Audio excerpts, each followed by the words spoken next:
Yeah. Oh. Astăzi, de exemplu, vreau să pierd timpul, vreau să schimb ritmul. Atât de simplu, nu fac periplu astăzi, nu sunt tipul. Astăzi nu iubesc, astăzi nu lucrez. Astăzi o frec, bag un mix, pun căștile și plec. Și mă petrec pe bulevard de mari, nu mă întrec cu nimeni. Nu-s panicat, asta e bine. Ochelari la ochi se știe că azi e despre mine. Ei bine, nu încerc să te conving, dar dacă n-ai știut, astăzi e soare în loc de frig. Azi, open your eyes, exact ca în filme. Că dacă nu te vede nimeni, tu poți să vezi pe oricine. Azi, nu, să mor, închid telefonul și las mesagerie să-mi pleca pe vârful omul. Așa că domnul, slash, doamna, vă rog reveniți. Azi, faceți-vă că nu mă știți, ia.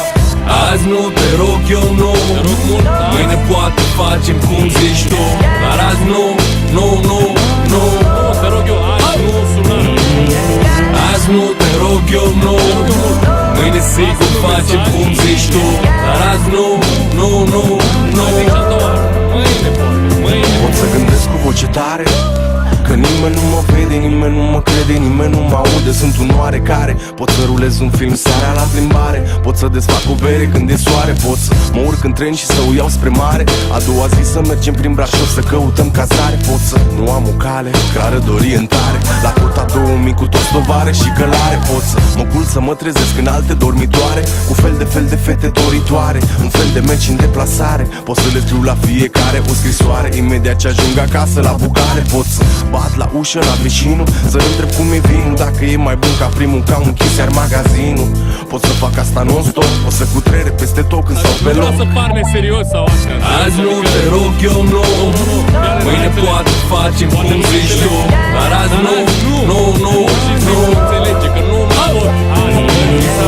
Azi nu, te rog eu nu, mâine sigur facem cum zici tu. Dar azi nu, nu, nu, nu. Înțeleg, te rog mult, astăzi numai să nu sun, să înțeleg că ai numărul, îți vine să suni. Înțelegi? Nu, te rog eu azi, dacă nu e disponibil, nu, măcar azi, te rog eu mult. Astăzi e exact cum a zis Chirilă, nu azi, nu, n-am chef azi, nu, azi nu. Câți bani ai? Poate mâine, e bun, dar vorbim mâine, nu putem să vorbim acum. Dar azi nu, pur și simplu înțelege că nu mai pot. Astăzi mi s-a acrit, gata, nu mai vreau să vă văd pe niciunul. Să moară baby, trag 3 unul după altul, numai ca să fac în ciud. Înțelegi ce zic? Nu ai cum să vorbi. Nu, azi, te rog eu mult, nu mă căuta.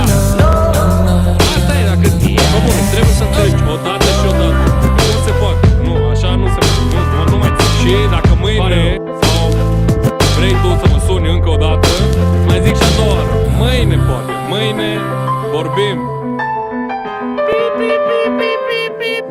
Cam așa sună în capul meu, înțelegi? E ocupat, sunt ocupat.